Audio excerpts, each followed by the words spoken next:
Hello, everyone. Very logical day to all of you. And as I had said, we'll be coming up with a multiple mixed bag of editorials. I'll take in from, say, Hindu. This is like from Hindu magazine, I'll be taking today. And we'll take from Telegraph, we'll take from the Perspective, we'll take from the Statesman, we'll take from the Tribune. We can take from the Guardian, we can take from the New York Times. कहीं से भी कोई भी अच्छा article मिलेगा वो हम यहाँ पर डिस्कस करेंगे. So be prepared for a surprise daily and you will get a very good article here. So this editorial discussion that I've taken is from the Hindu Sunday magazine of the Hindu, 1st October. That was Nature's Cradle. Okay, I'll try to give you different genres here. So let us see what we have here in the reading part. So the impact of mindless development has come knocking on our doors, right? Impact has come knocking on our doors. सीधे सीधे वो एक figures of speech हो जाता है. That is personification. Floods, heat waves, and wildfires have made the summer of 2023 with some of the most extreme events on record. Nature has shown to be fierce and awe-inspiring. Mysterium tremendum fascineus. ठीक है, जैसा भी pronunciation है, लेकिन इसका meaning क्या है समझ सकते हैं. Mystery, right? And this is what that both repels and attracts. What is clear now is that given the fearful reality of the climate crisis, Homo sapiens will have to change not only their lifestyle, but their entire belief system too.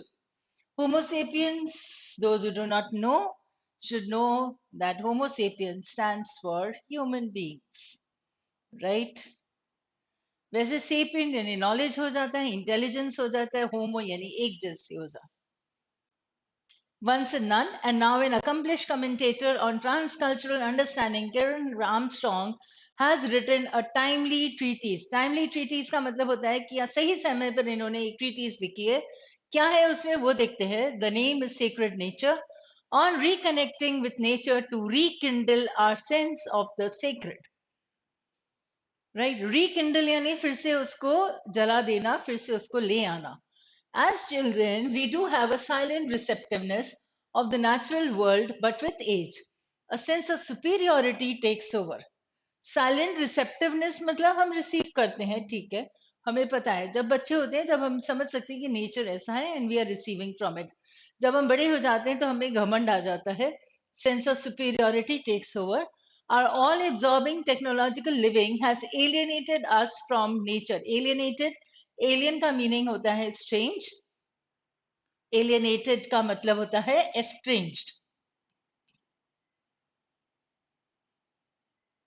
Us from nature, laments Armstrong. Laments का मतलब होता है दुख प्रकट करना, right? So that is to express your sorrow. That is lamenting.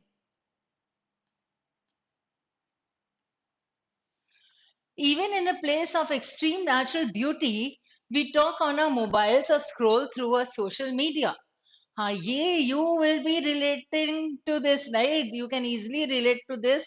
Why? Because if you're even somewhere, say, um, पहाड़ों पे या बीच पर या ट्रीज गार्डन में कहीं पर somewhere there is a forest, you will still be taking selfies and you will be taking photographs and you will be like posting it on the Insta. ठीक है. Yes, you will be able to relate to this क्योंकि ऐसा होता है. This is what the author is saying, that even when we are in the midst of that natural beauty, you should be like fascinated by that beauty कि तुम भूल जाओ ये क्या सोशल मीडिया और क्या तुम्हारा सेल्फी. ठीक है, मतलब तुम सेल्फी खींचते हैं लोगों को बताने के लिए. This is what is actually meaning, right? So we talk on our mobiles or scroll through the social media. We are present yet fundamentally absent. Unless nature finds an intimate place in our minds and hearts, humans will continue to remain isolated from it, right? So unless we like totally think of nature in such places, usko samjhenge, usko na, we'll be able to like appreciate what the nature is doing. Only then we'll be totally into nature. Otherwise, it's an Insta and social media. Through the reading of ancient texts and scriptures, Armstrong reminds us that myths introduced our forebearers to deeper truths by directing their attention to the eternal and the universal. Myths say eternal and universal की तरफ हमारा ध्यान गया.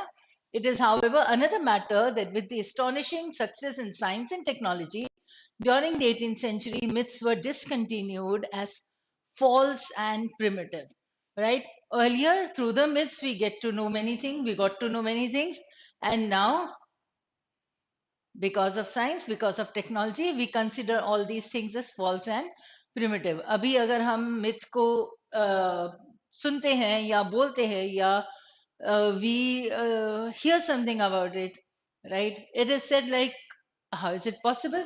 Unless you have a scientific justification for it, right? So till then, it is considered to be false and considered to be primitive. Gandhi's ideals में sacred nature explores religious practices and philosophical ideas that were fundamental to the way people experienced nature in the past and how myths, rituals, poetry, music had a profound effect. Profound is deep effect on the mental life, with nature coming full throttle to assert its immense power in recent times, there is an urgent need to return to the spiritual conditions or treating nature with reverence. Reverence, we have done this one. Reverence is respect. So you treat nature with respect, which gave birth to Confucianism and Taoism in China, Hinduism and Buddhism in India, monotheism in Israel, as well as rationalism in Greece. ये सब चीजें कहाँ से आई? ये the need to return to the spiritual traditions of treating nature with reverence. The classic expression of the Greeks called kenosis, personified by Gandhi as emptying of the self, helps liberate us from egotism. Emptying of the self का मतलब हो गया कि हमारे अंदर जितना भी arrogance है, जितना अहंकार है, जितना self या egoism है, उसे बाहर निकाल दो, तो then we are free from it, right? So that is emptying of the self. मैं अहम उसे हटा दो. So it liberates the egoism. It opens up a new understanding of ourselves and a fresh perception of the world around us. तो जब egoism होता है, egotism होता है, तब हम सिर्फ खुद के बारे में सोचते हैं. ठीक है, यहाँ पर उसने कहा कि हमें अपने बारे में या सेल्फ में से अंदर खाली कर देना है. So it is not only the thoughts that are there like narcissism or egotism. No, then you'll start thinking about something in a different manner. You'll start with a new understanding of yourself and a fresh perception of the world around us. Needless to say, application of such thoughts, perceptions, and practices have much to offer. इतना करना तो है, अब उसका application से क्या होगा? बहुत कुछ. So even for those who may not like the hymns of devotion, hymns का मतलब होता है भजन. अगर नहीं पसंद है, उनके लिए भी Armstrong's subtle exploration of the sacredness of nature can push them into thinking about reconnecting with nature. हमें नहीं पसंद है किसी सत्संग में जाना या किसी भजन मंडली के साथ भजन गाना, वो नहीं पसंद है, right? Still this nature and going back to the nature, it is going to send you or push you. Subtle exploration of the sacredness of nature can push them into thinking about reconnecting with nature. हम फिर से connect होते हैं nature को. As was said in the first two paragraphs, कि nature के साथ connection हमारा टूट गया है. Sacred nature उसने जब बोला, तो you're thinking about that, you will be like reconnected to the nature. You will be pushed into this. So, in a world where nature is rapidly receding from everyday life, there is a need to bring nature back into our collective consciousness. This is what he's saying. She's saying. Right? So, Armstrong suggests a completely new worldview, a belief in nature's innate power to redeem itself. This is what Armstrong suggests. Innate is inherent power. Inherent power का मतलब उसमें खुद में अपने अंदर एक ऐसी शक्ति है कि वो खुद को रिडीम कर देगी. right? It is going to rebuild, it is going to fix itself, it is going to sustain. This is the work of nature. Unless we develop an aesthetic appreciation of nature, aesthetic, right? Again, going to the beauty of nature, appreciation of nature, and devise an ethical program to guide our thoughts and behavior, we will soon run out of time for ourselves. The threats are indeed looming large and are quite often irreversible. ठीक है, हम लोग मतलब ध्यान ही नहीं देंगे nature पर तो खुद पे भी नहीं हो पाएगा. Right. There is a need to evoke the romanticism of Wordsworth and Keats to incorporate into human lives insights and practices that will help in meeting today's serious challenges, because nature's processes are dynamic, ephemeral, for a short time, and their origins are hidden from view. Pulling central themes from the world's religious traditions, from gratitude to compassion, non-violence to sacrifice, Armstrong offers practical steps to develop a new mindset to rekindle the sense of the sacred.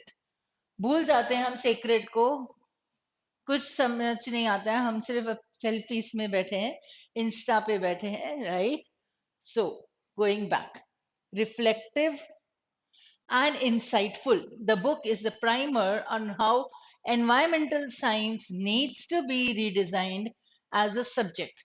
In such times of climate change, when ice caps are melting, wildfires are raging, and floods are rampant, there is no time for partying anymore. If you go through these slides again, you'll find that there are many words connected to nature here. Right. तो ये है natures cradle. Cradle का मतलब क्या होता है? Cradle वो होता है छोटा सा झूला जिसमें बच्चे को झुलाते हैं, वो उसका क्रेडल होता है, right? Way is it is the child is going to like grow, right? So in this manner you can understand that this passage is actually a review of Armstrong's book, that is Sacred Nature, written by this author. The author is describing the book. The author is giving you a review of Armstrong's book, that is Secret Nature. Right? So, and who is this writer? He's an independent writer, a researcher, and academic. Now, I'm giving you this also so that whenever there's a question on, say, who is the probable author, तो समझ में आएगा कि इतनी detail में कोई जो दे रहा है तो फिर वो कौन होगा. उसने बहुत सारी चीजें समझ रखी हैं, right? You'll get many words here. I have marked a few, so start reading on that also. Main idea you can see, Karen Armstrong suggests a completely new worldview, a belief in the natural world's innate power to redeem itself, and that was like the main point of the passage. In the third paragraph, I think so, we came across this sentence. So the tone for today, a scornful tone, aisa, dislike, right? Looks down on somebody. So it is like humiliating or belittling, demeaning.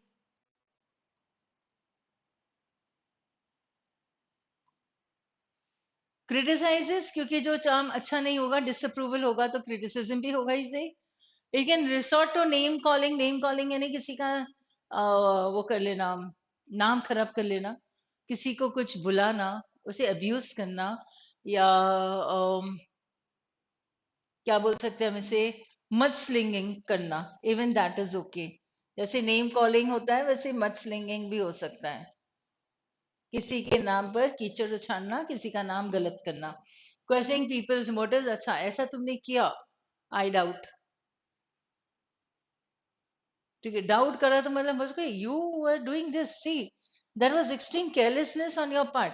I have given a very simple sentence, right? Extreme carelessness on your part, मतलब I did not expect you to do this, तो this is not expected of you. कैसा भी sentence हो, ठीक है, तुमने एक project बना के लाए हो, तुम एक ड्राइंग करके लाए हो, तुमने कुछ काम किया है, And your elder sibling would say that, see, I did not expect this from you. You are no good. Extreme carelessness on your part. You thought it was the right thing to do? Really? ये ऐसा sentence ना तुम्हारा friend बोलेंगे कोई, right? सो तुम्हें क्या लगा? बहुत अच्छा काम किया तुमने, ऐसी उम्मीद नहीं थी तुमसे. You thought it was the right thing to do. This word really is actually giving you the dislike, right?